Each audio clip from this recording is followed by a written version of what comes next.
What is going on there, YouTube fans? My name is Dan from the Cardfight Vanguard Amino, and today we're going to be talking about Dark Dragon Chain Lanker Dragon. It's a Shadow Paladin grade 4 stride unit from the Premium Collection, and its skill is act skill once per turn. Flip a card face up in the G zone. During this turn, get all of the original abilities from one of your heart cards, right? The first skill is basically a clone of the Royal Paladin stride. It's just copying a heart card skill.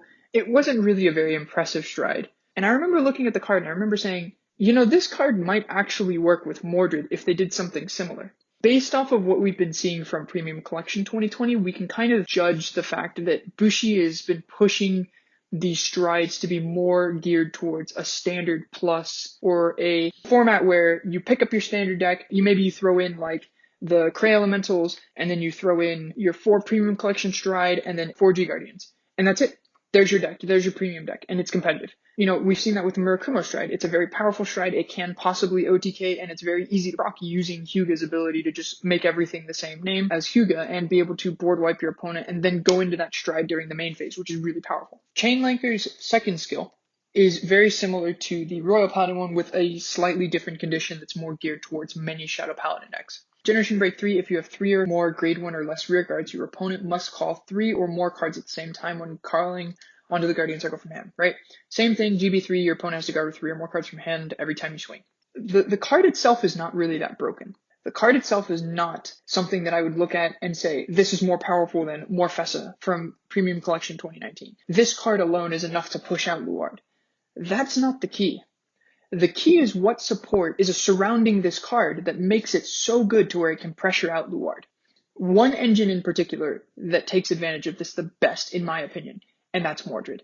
There may be a better engine out there than V-Series Mordred that will work better with this. I can't think of one off the top of my head, but there might be one.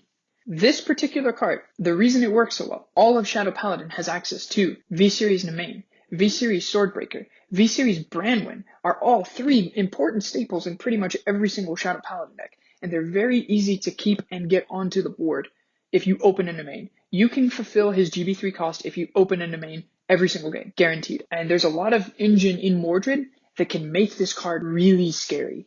And if your opponent doesn't have a way to deal with your back row, you can get a consistent 5 attack turn with really big numbers. On top of the fact that you do have a pretty strong early game, considering if you're running a Morian Spear and using like Masquerade, and if you get Branwen's online early on, you can have a very strong early game and be able to really push your opponent to maybe 4 or 5 damage before even going into this stride.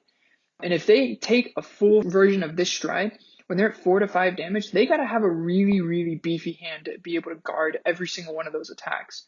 Now that Katrina has been banned, the Shadow Paladin in general has a lot of leeway when it comes to what it can do in Premium. Maybe Mordred can push Luard out of the meta for Shadow Paladins. Maybe Luard still holds key because you can still run, Belial, and you can run 5k triggers that can shuffle back into the deck. You can thin the deck very well. You can obviously get 3 grade 1s on the board, no problem. Maybe you can't Morfessa, but you can get to GB3 really fast with this card. You do have the ability to use the new grade 1 Cray Elemental that can flip up a card in your G zone. So maybe you can get this card going immediately. If you get to Ritual 5, you can get Dagda on the board. This card's really exciting to see. And I'm really excited to see how well Shadows will do in the meta. I'm really thinking they're going to be pushed up to where DI is right now. I really do believe the deck is going to be tier 1.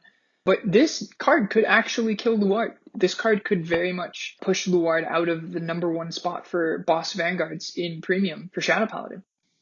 Thank you guys so much for watching. I hope you guys enjoyed this commentary video. If you guys did, please leave a like on the video. It'd be very much appreciated. Go ahead and leave a comment down below on what you guys think of the current Premium Collection 2020. What do you guys think the format's headed? Do you guys like where it's headed? Maybe you guys don't like some things where it's headed. I certainly have some mixed feelings about it. Being a G-era player, going into the early stages of Premium, and then now being where we are and looking ahead, it's just a little bit weird, and I have some mixed feelings about it. I'm excited about some things. I'm kind of also a little disappointed with other things, but let me know what you guys think. If you guys are interested in joining the Cardfight Vanguard Amino, I will leave a link down in the description below so you can go ahead and join. I'll see you next time.